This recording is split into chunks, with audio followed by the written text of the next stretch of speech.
I can't mimic voices for love or money. I'm completely hopeless at it. I was a really bad actor at school Pendant plus de 2 décennies, le garage derrière Clarence House resta intact, vestige scellé par le secret et gardé par le silence. Le personnel murmurait son étrangeté, sa lourde serrure en laiton, son refus de céder au temps ou à l'entretien courant. Même le roi Charles, croyant certains, n'avait jamais remis en question l'ordre de la reine consort interdisant à quiconque de s'en approcher. Pourtant, au début du printemps 2024, alors que des rénovations commençaient pour remédier aux problèmes structurels du domaine, un nouveau chapitre de l'intrigue royale se dessina discrètement. Tout commença par un murmure, comme c'est souvent le cas des secrets, un échange feutré entendu devant le bureau privé de Camilla. Sa voix était sèche et définitive, déclarant que personne ne l'ouvrirait, sans elle jamais. La réponse fut faible, une voix d'homme scellant le poids de cet ordre d'un seul mot surtout. Ces fragments persistèrent chez un jeune valet de pied, un témoin inexpérimenté qui ne parvenait pas à s'en débarrasser. Qu'est-ce qui pouvait bien exiger un secret aussi obsessionnel ? Clarence House est un monument vivant de la monarchie, un labyrinthe de pièces ornées et de couloirs chargés d'histoire, mais le garage près des jardins arrière dégageait une aura incomparable. Ce n'était ni un coin de rangement, ni un passage de service abandonné à la poussière. Il était délibérément interdit d'accès. D'anciens agents d'entretien se souvenaient comment la moindre proximité accidentelle pouvait déclencher la fureur de Camilla, comment une camionnette de livraison avait reculé trop près et attiré sa colère en quelques minutes. La serrure elle-même racontait une histoire portant la marque de 1996, un an avant la mort de la princesse Diana et près de 10 ans avant le mariage de Charles et Camilla. Pourquoi installer une barrière aussi imposante avant toute réconciliation avec le public, avant que Camilla ne porte la couronne ? La suggestion était glaçante. Elle impliquait que le garage n'avait jamais été lié à son futur rôle de reine, mais plutôt à la protection d'un élément plus ancien, plus personnel peut-être, lié aux blessures que la monarchie porte encore. Les rumeurs se transformèrent là bientôt en spéculations. Des conseillers du palais se rappelèrent en privé comment les biens de Diana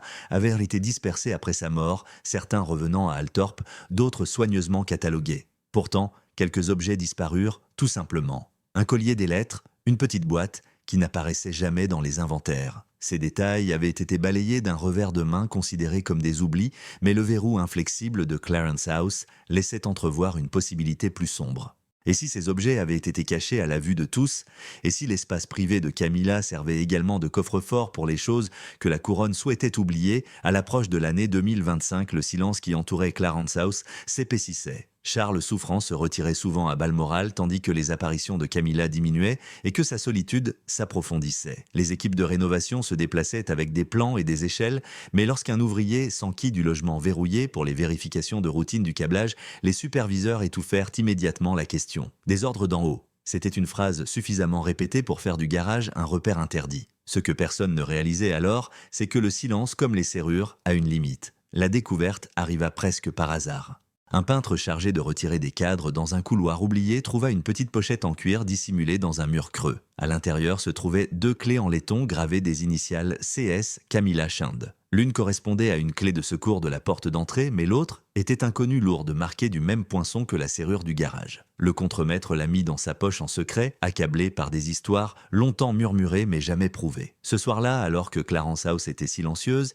Charles absent et Camilla occupée à dîner, la curiosité du contremaître triompha de la peur. Une lampe de poche tremblante à la main, il glissa la clé dans la serrure. Le temps gémit sur les gonds tandis que la porte s'ouvrit pour la première fois depuis près de 30 ans. Ce qui l'attendait n'était pas un garage au sens habituel du terme. Pas de voiture, pas de vélo, pas d'outils de jardinage encombrés. À la place, un faux mur dissimulait une pièce climatisée et impeccable. Des malles s'alignaient au mur comme des soldats au garde-à-vous, des boîtes en bois scellées ne portaient aucune étiquette, des classeurs arboraient des armoiries et dans un coin se trouvait une vitrine contenant une tiare jamais vue dans les archives publiques. Il ne s'agissait pas de stockage. Il s'agissait de conservation, de préservation, peut-être de gestion de preuves déguisée en oubli. Le contremaître recula le cœur battant et referma la porte à clé, peu disposé à assumer seul ce fardeau. Au matin, le secret était passé aux mains du directeur des rénovations qui le confia discrètement à la surveillance du palais. Mais le secret n'était plus absolu. Une simple photographie prise par un membre de l'équipe de nettoyage s'est infiltrée discrètement. L'image capturait la chambre secrète, une malle marquée de 2 lettres,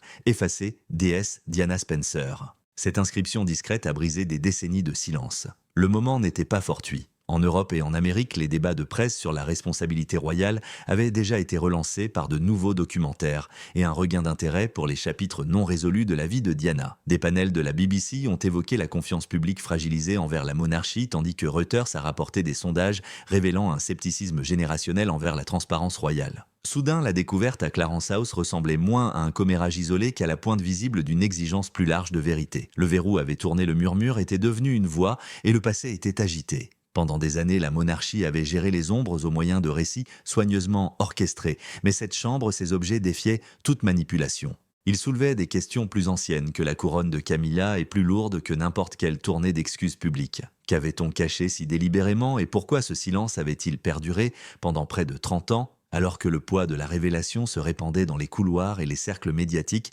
une certitude se cristallisait. La porte était ouverte et plus rien ne serait jamais comme avant. La clé découverte derrière le portrait avait transformé une simple rénovation en un lieu historique. Ce que le contremaître révéla n'était pas un banal garage, mais une chambre délibérément taillée dans le secret, un lieu qui ressemblait davantage à des archives privées qu'à une réserve. Lorsque la porte fut à nouveau déverrouillée, cette fois sous la surveillance de la sécurité du palais, la scène devint plus claire. Un faux mur avait été conçu avec soin, doté d'un rembourrage insonorisant et d'une épaisse isolation. Derrière, des contrôles de température maintenaient l'air froid et sec, garantissant que le temps lui-même ne puisse pas toucher à ce qui se trouvait à l'intérieur. Malles et armoires emplissaient la pièce, certaines arborant les armoiries royales d'autres anonymes, comme si elles avaient été dissimulées non seulement au public, mais aussi aux archives officielles. Dans le coin le plus éloigné, une vitrine bourdonnait doucement de froid, protégeant une tiare qu'aucun catalogue de bijoux royaux n'avait jamais reconnue. Son design était ancien, délicat et empreint d'un mystère qui défiait toute identification immédiate. La pièce maîtresse de la pièce était une malle à vapeur usée et craquelée par le temps, contrairement aux boîtes polies qui l'entouraient. Un ruban délavé fixait une étiquette portant les initiales DS. Ces 2 lettres suffisaient à déstabiliser même le personnel le plus expérimenté. Diana Spencer était partie depuis des décennies. Et pourtant une malle portant sa marque se trouvait là, non pas entreposée à Althorpe, non conservée dans les archives royales officielles, mais cachée derrière le mur scellé de Camilla. Les implications étaient stupéfiantes. Lorsque la malle fut enfin ouverte, son contenu confirma toutes les craintes. Des lettres la remplissaient, écrites de l'écriture caractéristique de Diana, en cursive bouclée, intime et sans protection. Il ne s'agissait pas de pages de journal intime destinées à sa propre réflexion, mais de lettres adressées à d'autres, jamais postées ou peut-être interceptées. Elles parlaient de trahison, d'isolement, de manipulation derrière les murs du palais. Elles évoquaient son intention de quitter non seulement son mariage, mais l'institution elle-même. Le plus obsédant était la précision de ces mots. Diana ne s'est pas limitée à l'émotion, elle a décrit des structures, des stratégies et des décisions qui lui ont donné le sentiment d'être piégée. Parmi les lettres se trouvait une enveloppe scellée adressée à William, réservée à sa disponibilité. L'historien chargé d'examiner les documents refusa de l'ouvrir, déclarant qu'elle appartenait à son destinataire. Cette retenue ne parvint guère à apaiser la tempête. Les lettres, à elles seules, étaient suffisamment puissantes pour suggérer une vérité cachée sur les dernières années de Diana. À côté d'elle se trouvaient des dossiers de journaux de communication et de notes imprimées du milieu des années 1990. Certaines portaient des en-têtes de rédaction de tabloïds, d'autres des insignes gouvernementaux. Un document, un accord de confidentialité se distinguait par sa signature au bas. Il s'agissait de celui de Camilla daté de la mi-août 1997, quelques semaines avant la mort de Diana. Plus il fouillait, plus le tableau s'assombrissait. Au fond du coffre se trouvait une cassette audio simplement étiquetée « Appel ». C'était l'enregistrement d'un répondeur fragile et jauni par le temps. L'équipe du palais attendit avant de l'écouter, sachant que ce qui pourrait en ressortir ne pourrait être effacé une fois entendu. Le jour venu, la voix qui s'éleva était incontestablement celle de Camilla, plus jeune, plus perspicace calculatrice. Elle parla d'un paquet à récupérer avant qu'il ne soit divulgué, puis dans un autre enregistrement, elle parla de Diana en des termes qui trahissaient une stratégie plutôt que de la compassion. Elle appelait les rédacteurs en chef de la presse par leur prénom et évoquait un plan d'août visant à faire taire une interview. Le moment choisi pour prononcer ces mots quelques semaines seulement avant l'accident mortel de Diana à Paris était glaçant. Bien que les enregistrements et les lettres n'aient pas prouvé d'intention, ils ont révélé des mécanismes souterrains de la vie publique. Ce qui apparaissait aux yeux du monde extérieur comme un mariage chaotique et un accident tragique a commencé à ressembler davantage à un système conçu pour contrôler les récits à tout prix. Plus frappant encore était la preuve d'une manipulation médiatique, les voix royales orchestrant la couverture médiatique et étouffant des informations. Ces dernières années, de grands médias comme la BBC et The Guardian ont publié des enquêtes sur la manière dont la presse et le palais entretenaient une relation transactionnelle. La découverte de contrats et d'enregistrements dans la chambre secrète a fourni l'aperçu le plus tangible à ce jour de ces mécanismes à l'œuvre pendant la période la plus turbulente de l'histoire moderne de la monarchie. Les conséquences de la découverte de ces objets allèrent au-delà des rumeurs. Au sein du palais, les équipes juridiques se démenèrent pour conclure des accords visant à préserver le silence. Les conseillers débattirent pour savoir si la divulgation était plus dangereuse que la dissimulation. Pourtant, le silence avait déjà été rompu. Une photographie fuitée de la malle et du diadème parvint entre les mains d'un journaliste indépendant déclenchant des enquêtes discrètes qui se répercutèrent rapidement dans les salles de presse établies. Parallèlement, les lettres elles-mêmes soulevèrent des questions éthiques. S'agissait-il d'une propriété privée réservée aux enfants de Diana ou de documents publics d'importance historique? La tension était palpable. À la fin de l'année 2024, les débats sur la liberté de la presse et la responsabilité faisaient déjà la une des journaux européens. Reuters soulignait le scepticisme croissant des jeunes Britanniques quant à la pertinence de la monarchie. La Deutsche Welle rapportait l'érosion de la confiance entre les institutions et les citoyens à travers l'Europe. Dans ce contexte, les révélations de Clarence House ne constituaient pas un scandale isolé. Elles alimentaient un discours plus large sur le secret, la méfiance et la collision entre le pouvoir privé et les attentes du public. Le passé soigneusement enfermé derrière du bronze et du plâtre se répandait désormais dans un présent déjà instable et scruté. La découverte de lettres et de cassettes ne marqua que le début. Il restait des armoires fermées, des objets inexplorés à l'intérieur de la chambre, et un détail perturba encore davantage les enquêteurs. Dans un coin sombre, sous des couches de toile, se tenait une forme trop imposante pour être ignorée. Ce qu'ils découvrirent ensuite allait faire passer le récit d'une angoisse intime à une sorte de surveillance, un saut de la correspondance secrète à la preuve matérielle d'opérations censées suivre et observer. La chambre n'avait pas fini de parler et le passé s'apprêtait à révéler quelque chose d'encore plus troublant. Dès que la malle rendit lettres et cassettes, Clarence House n'était plus un sanctuaire de silence, mais un bâtiment tremblant sous le poids de ce qui avait refait surface. Pourtant, l'histoire ne s'arrêta pas là. L'attention se porta sur l'objet dissimulé, sous une toile dans le coin le plus éloigné. Lorsque la bâche fut retirée, la poussière s'éleva comme de la fumée et révéla une Jaguar XJS, vert foncé, un véhicule absent de tout inventaire royal. Les pneus étaient à plat, le pare-brise couvert de crasse et la plaque d'immatriculation avait été volontairement retirée. À l'intérieur, le cuir était craquelé mais intact. Plus troublant encore était le contenu de la boîte à gants. Un téléphone prépayé reposait à côté d'une carte de Paris, pliée annotée au crayon d'un itinéraire à travers le tunnel de l'Alma. Dans le coin inférieur du papier figurait la date du 25 août 1997, la veille du dernier voyage de Diana. La voiture elle-même portait un numéro d'identification lié à un ancien employé des services secrets britanniques. Des archives publiques montraient que l'homme avait disparu des archives officielles au début des années 2000 sans laisser de préavis de départ à la retraite ni de certificat de décès. Des notes internes décrivaient la Jaguar comme étant mise hors service pour un usage de surveillance privée. La découverte d'une telle voiture dans la chambre secrète de Camilla alimenta les spéculations bien au-delà du palais. Les analystes commencèrent à établir des liens entre des soupçons de surveillance de longue date et la possibilité que les derniers déplacements de Diana aient été retracés grâce à des outils bien extérieurs au domaine de la sécurité intérieure. La question sans réponse était de savoir pourquoi Camilla avait gardé un tel objet secret et quel rôle il avait joué dans le récit qui se déroulait à Paris. Le téléphone prépayé dans la boîte à gants était hors service, sa batterie corrodée, mais les experts médico-légaux ont commencé à en examiner le contenu. Les rapports préliminaires suggéraient qu'il contenait des numéros de téléphone écrits en abrégé, dont beaucoup correspondaient à des personnalités connues du monde des tabloïds des années 1990. À côté, la carte aux lignes soigneusement tracées symbolisait le malaise. Elle suggérait une connaissance préalable des itinéraires et des possibles positions de surveillance. Rien ne prouvait une intention de nuire, mais le regroupement de tels objets dans un même espace renforçait les soupçons selon lesquels le garage était moins un entrepôt qu'un coffre-fort de documents opérationnels. Lorsque la nouvelle de la Jaguar a fuité le débat public, s'était transformée en véritable ouragan. De grands médias comme le Times et la BBC ont publié des analyses prudentes présentant la découverte comme la preuve d'un secret historique plutôt que d'une conspiration, tandis que des chaînes internationales comme Reuters et Al Jazeera ont relayé l'engouement mondial. Les commentateurs ont souligné qu'indépendamment des spéculations, la présence d'un véhicule de surveillance lié au service de renseignement dans une propriété royale exigeait des comptes. Cela témoignait d'une époque où la presse, les services de renseignement et la politique du palais se fondaient dans un réseau privilégiant le contrôle à la transparence. À l'intérieur du palais, la panique se transforma en paralysie.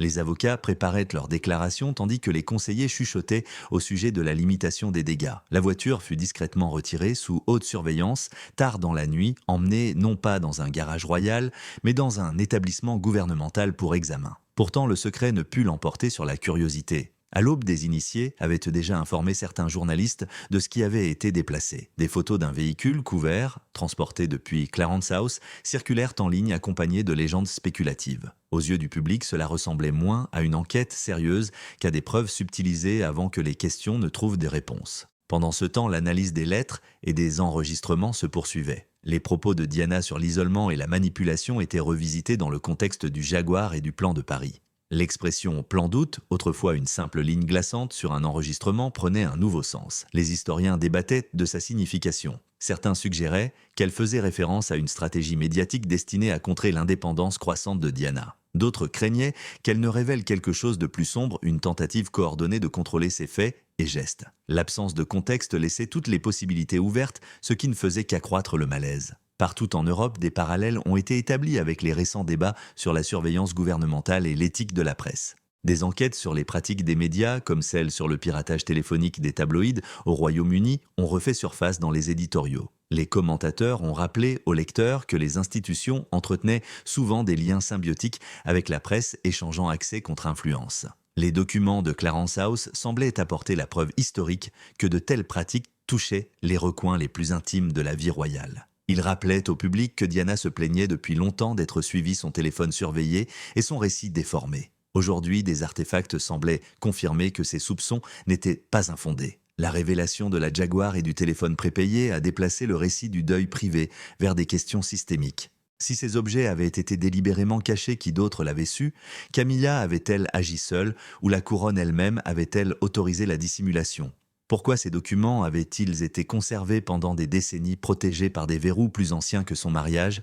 Les questions se sont accumulées plus que les réponses, et à chaque gros titre, la pression s'est accrue. Alors que les débats s'intensifiaient, Clarence House devint une forteresse silencieuse. Camilla se retira de la vie publique, évitant les événements programmés. Le roi Charles, déjà affaibli par la maladie, resta à Balmoral et communiqua des nouvelles par l'intermédiaire de ses assistants plutôt que par des déclarations personnelles. Leur absence créa un vide que les commentateurs comblèrent avec empressement. Les spéculations fusèrent sur les réseaux sociaux, tandis que les sondages suggéraient une baisse de confiance du public. Les hashtags exigeant la transparence se multiplièrent dans de nombreux pays et les médias internationaux traitèrent l'affaire à la fois de drame royal et d'exemple de secret institutionnel. Ce qui avait commencé par un murmure concernant un garage verrouillé transformait désormais la perception de la monarchie par des millions de personnes. Les lettres révélaient une angoisse personnelle, les enregistrements laissaient entrevoir un contrôle narratif et la Jaguar comportait des implications de surveillance et de prescience. Ensemble, ils dressèrent le portrait d'une histoire cachée que le palais s'était efforcé de maintenir dans l'ombre. La chambre n'était plus un secret privé. Elle était devenue un jugement public. Et pourtant, les révélations les plus importantes se faisaient encore attendre car toutes les boîtes n'avaient pas été ouvertes et toutes les cassettes n'avaient pas été écoutées. Le coffre-fort n'avait pas fini de parler. La révélation de la Jaguar et de son contenu énigmatique aurait dû être le point culminant de l'histoire. Mais elle n'a fait qu'accentuer le sentiment que d'autres informations restaient cachées. Dans la chambre se trouvaient encore des malles scellés, des armoires verrouillées et des dossiers portant des armoiries mais sans explication. À mesure que les enquêteurs approfondissaient leurs investigations, l'atmosphère à Clarence House se tendait. Le silence n'était plus protecteur mais étouffant. Le personnel murmurait que ceux qui posaient trop de questions seraient renvoyés brutalement et pourtant la curiosité ne pouvait être étouffée. L'appareil monarchique habitué à contrôler les récits se trouvait désormais confronté à la force incontrôlable d'une vérité qui s'était infiltrée dans la sphère publique. L'une des armoires forcées, avec une précision délicate, contenait une série de dossiers catalogués avec des numéros au lieu de noms. À l'intérieur se trouvaient des communications imprimées entre conseillers du palais et rédacteurs en chef de la presse, des brouillons de déclarations sous embargo et des notes détaillées de ce qui semblait être des négociations sur la couverture médiatique durant les années 1990. Les analystes qui ont examiné ces documents ont noté à quel point le ton était remarquablement similaire aux stratégies modernes de communication de crise. Chaque titre, chaque photographie, chaque mot prononcé publiquement semblait avoir été mis en balance avec des accords et des compromis privés. Cette découverte confirmait ce que Diana elle-même suggérait depuis longtemps, la famille royale était empêtrée dans un réseau de gestion de la presse plus complexe que le public ne pouvait l'imaginer. À côté de ces dossiers se trouvait une collection de cassettes vidéo dont les dos n'étaient de marqués que de dates. Le matériel nécessaire à leur lecture était obsolète, mais les archives se sont procuré un appareil compatible. Ce qui apparaissait sur les écrans n'était pas explosif au sens d'images scandaleuses, mais glaçant dans un autre sens. On y voyait des images de surveillance de véhicules entrant et sortant des résidences royales, des registres chronométrés des arrivées et des départs, et dans un cas des enregistrements granuleux en vision nocturne d'un immeuble londonien connu pour avoir hébergé Diana pendant une période de séparation. Les implications étaient troublantes. Quelqu'un avait surveillé ses déplacements avec la patience d'un agent de renseignement et des fragments de ces enregistrements avaient été délibérément conservés dans cette pièce. L'existence de tels enregistrements a fait écho aux préoccupations contemporaines concernant la surveillance et le respect de la vie privée.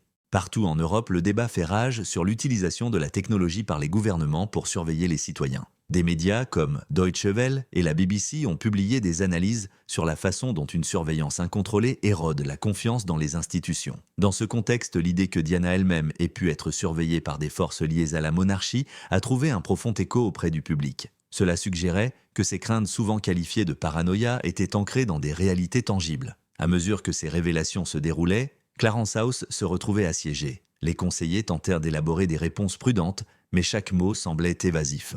Les journalistes se sont emparés des contradictions.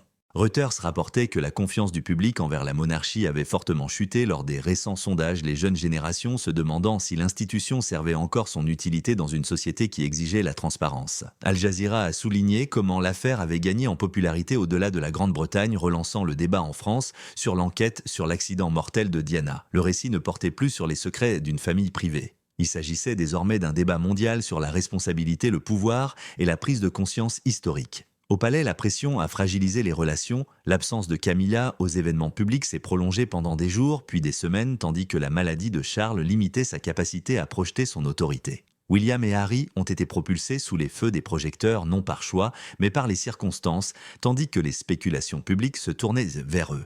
Les observateurs ont noté l'emploi du temps chargé de William et ses apparitions nocturnes inhabituelles au palais de Kensington, alimentant les spéculations selon lesquelles il aurait ouvert l'enveloppe scellée qui lui était destinée. Ce qu'il lut resta privé, mais son attitude se durcit comme si une vérité trop lourde à exprimer pesait désormais sur ses épaules. Le contexte général a amplifié la crise. De récentes enquêtes sur l'éthique des médias et le souvenir persistant des scandales d'écoute téléphonique des tabloïds ont refait surface. Les commentateurs ont lié les découvertes de Clarence House à un système de secret institutionnel qui s'étendait sur plusieurs décennies. Ce qui avait commencé comme des rumeurs concernant un garage menaçait désormais de redéfinir la relation de la monarchie avec le public au XXIe siècle. Les questions se sont aggravées. Ce secret relevait-il de la protection personnelle ou témoignait-il d'une complicité dans des tentatives plus vastes de manipulation des récits? Pourquoi ces documents avaient-ils été préservés plutôt que détruits? La révélation des enregistrements vidéo et des dossiers marqua un tournant. Elle déplaça l'attention du scandale individuel vers les problèmes systémiques des trahisons privées à la manipulation structurelle. L'idée d'un plan d'août, autrefois une simple phrase enregistrée, apparaissait désormais moins abstraite et davantage comme une stratégie mise en œuvre par de multiples canaux des véhicules aux accords de presse. La Chambre, dans sa préservation méticuleuse, était devenue le témoin silencieux d'une ère de contrôle calculé. À la fin de l'été 2025, des manifestations publiques ont commencé devant les résidences royales. Des foules se sont rassemblées avec des pancartes exigeant la transparence et la publication de tous les documents trouvés dans le garage. Les espaces en ligne ont débordé de hashtags reliant l'héritage de Diana à des luttes plus larges pour la vérité et la justice. La monarchie, longtemps experte en cérémonie et en symbolisme, se trouvait désormais désemparée face à un mouvement fondé non sur l'apparat, mais sur la demande de réponse. Ce qui avait commencé par un cadenas et un murmure était devenu une prise de conscience qui touchait toutes les couches de la société britannique. La voiture cachée et les classeurs suggéraient que le passé n'avait pas été simplement oublié. Il avait été organisé, géré et dissimulé intentionnellement. Et maintenant, alors que la vérité se répandait dans le présent, elle portait en elle le pouvoir de remodeler l'avenir de la monarchie. La chambre contenait encore des secrets non encore ouverts, et le monde attendait ce que ces derniers silences révéleraient. L'enlèvement discret de la Jaguar aurait dû apaiser la tempête, mais il n'a fait qu'intensifier la surveillance. Le lendemain matin, des rumeurs s'étaient déjà échappées de Clarence House se propageant dans les salles de presse et les bureaux du gouvernement. Des sources internes parlèrent d'un véhicule subtilisé à la faveur de l'obscurité de lettres scellées de la main de Diana d'enregistrements trop dangereux pour être écoutés dans leur intégralité. Ces fragments créaient un récit trop puissant pour être contenu. Le palais tenta d'asseoir son contrôle par le silence, mais ce silence fut interprété comme un aveu. Le retrait soudain de Camilla de la scène publique devint un signal en soi. Lorsqu'elle annula ses apparitions et se confina dans ses appartements privés, les spéculations s'intensifièrent.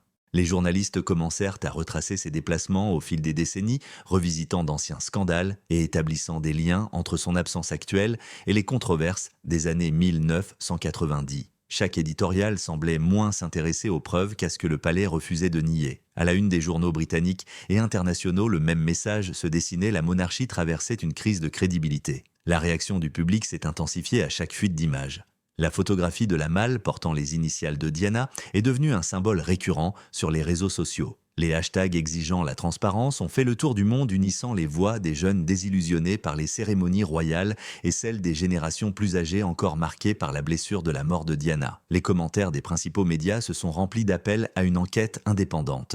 Même les chaînes de télévision grand public comme la BBC et Sky News, souvent prudentes dans leur couverture, ont commencé à présenter ces découvertes comme un test pour savoir si la couronne pouvait résister aux exigences modernes de responsabilité. Au sein du gouvernement, le malaise montait. Les hauts fonctionnaires craignaient que les difficultés de la monarchie ne se répercutent sur les débats constitutionnels. Des analystes de Reuters et du Guardian ont spéculé que les découvertes à Clarence House pourraient affaiblir le soutien du public non seulement à Camilla, mais à l'institution dans son ensemble. Les sondages ont révélé une forte baisse de confiance, notamment chez les citoyens de moins de 40 ans. Cette érosion de la confiance reflétait les tendances observées en Europe, où les institutions traditionnelles étaient remises en question à une époque où l'exposition médiatique était constante. La tension s'est propagée jusqu'à la famille royale elle-même. Des rapports ont fait état de rencontres privées entre Charles et ses fils, tentant de gérer les retombées loin des caméras. L'attitude de William suggérait qu'il avait lu l'enveloppe qui lui avait été laissée, et bien que son contenu soit resté confidentiel, son expression crispée lors de ses apparitions ultérieures a été interprétée comme la confirmation de vérités accablantes. Harry, bien qu'isolé géographiquement, a retrouvé le devant de la scène, les médias internationaux spéculant sur sa réaction potentielle. La découverte de lettres écrites de la main de Diana a enfermé les deux frères dans un récit auquel ils n'avaient aucun moyen d'échapper. Pour Camilla, le moment n'aurait pas pu être plus mal choisi. Sa réhabilitation dans l'opinion publique avait été durement gagnée pendant 2 décennies grâce à des apparences soignées et des récits contrôlés. La révélation qu'elle avait conservé une chambre secrète contenant des informations aussi sensibles a brisé cette image. Al Jazeera a décrit sa position comme celle d'une reine sans confiance, tandis que les commentateurs européens ont souligné que tous les efforts pour la présenter comme une figure stabilisatrice avaient échoué. Elle n'était plus perçue comme une partenaire ayant contribué à moderniser la monarchie, mais comme la gardienne de secrets appartenant à l'héritage d'une autre femme. La panique à Clarence House s'est propagée jusqu'aux séances de stratégie. Les avocats ont rédigé des réponses qui n'ont jamais été publiées, craignant que toute reconnaissance ne déclenche des demandes de divulgation complète. Les responsables de la communication ont pesé le pour et le contre de la divulgation d'informations soigneusement sélectionnées pour désamorcer les spéculations. Les conseillers ont débattu de la pertinence d'une apparition publique de Camilla et de son sang-froid. Chaque voix comportait des risques et l'indécision a permis au récit de prendre une tournure incontrôlable. Pendant ce temps, d'anciens membres du personnel ont commencé à s'exprimer. Protégés par le temps et motivés par l'attention mondiale, ils ont raconté des souvenirs d'instructions étranges, de livraisons contournant les protocoles habituels et de renvois soudains de ceux qui posaient trop de questions. Ces témoignages, bien que circonstanciels, ont enrichi le portrait grandissant du secret. Ils rejoignaient les propres mots de Diana dans ses lettres, évoquant l'isolement délibéré et les promesses non tenues. La convergence des témoignages personnels et des preuves matérielles est devenue difficile à ignorer. Le débat public a atteint son paroxysme. Les commentateurs se sont demandé si la monarchie n'avait pas sous-estimé l'ère moderne de l'information. Ce qui pouvait autrefois être dissimulé derrière d'épais murs et de lourds verrous s'est désormais révélé au grand jour par le biais de fuites de hashtags et d'images virales. Les révélations de Clarence House sont devenues plus qu'un scandale royal. Elles sont devenues une étude de cas sur la façon dont le secret érode l'autorité à une époque où la transparence est exigée. À la fin de l'été, des manifestations ont commencé devant Buckingham Palace et Clarence House. Les manifestants portaient des pancartes à l'effigie de Diana et des slogans appelant à la vérité. Des veillées aux chandelles ont été organisées en sa mémoire, présentant les découvertes non seulement comme un scandale, mais aussi comme une réouverture du deuil. La couverture médiatique a amplifié ce symbolisme, dressant le portrait d'une monarchie hantée non seulement par le passé, mais aussi par sa propre incapacité à s'y réconcilier. La réapparition de Camilla lors d'un événement public ne réparait guère les dégâts. Son sourire semblait répéter son sang-froid forcé et son silence plus pesant que n'importe quel discours. Les analystes remarquèrent la dissonance entre sa présence parmi les rosiers soigneusement entretenus et la multitude de questions qui l'attendaient devant les grilles. Ce contraste devint l'image définitive que beaucoup se firent de son rôle dans la saga en cours, une reine debout dans ses jardins pourtant entourée des ombres du passé. Le palais s'était longtemps appuyé sur la tradition le cérémonial et un accès contrôlé pour maintenir son autorité. Il était désormais confronté à un jugement alimenté par des fuites d'images, des lettres historiques et un public réticent au silence. La tempête avait éclaté et l'institution elle-même apprenait qu'une fois la confiance brisée, aucune couronne ne peut se protéger des exigences de la vérité. Les révélations de Clarence House n'étaient plus de simples murmures dans les couloirs royaux. Elles étaient devenues une véritable tempête qui balayait les salles de presse, les parlements et les salons du monde entier. Le secret autrefois protégé par les verrous et le silence était désormais exposé au grand jour sous la lumière crue du XXIe siècle. Pour la première fois depuis des générations, la monarchie était confrontée non seulement à un scandale, mais aussi à la possibilité d'une réforme structurelle. La presse internationale a traité les découvertes de Clarence House comme plus que de simples titres sensationnels. Reuters alliait ces révélations à des débats plus larges sur la responsabilité institutionnelle en Grande-Bretagne, tandis que la BBC et The Guardian ont examiné l'érosion constante de la crédibilité de la monarchie auprès des jeunes générations. Deutsche Welle a replacé l'affaire dans un contexte européen, soulignant comment les questions de transparence transformaient l'opinion publique dans les démocraties. Al Jazeera a souligné la résonance internationale de l'héritage de Diana, soulignant que son histoire symbolisait non seulement une tragédie personnelle, mais aussi une lutte universelle contre les systèmes qui réduisent au silence les voix dissidentes. En Grande-Bretagne, l'impact fut immédiat. Les sondages montraient une confiance historiquement basse dans la monarchie. Pendant des décennies, le symbolisme royal avait reposé sur des cérémonies unifiant la nation. Aujourd'hui, ces mêmes cérémonies semblaient fragiles, obscurcies par le doute.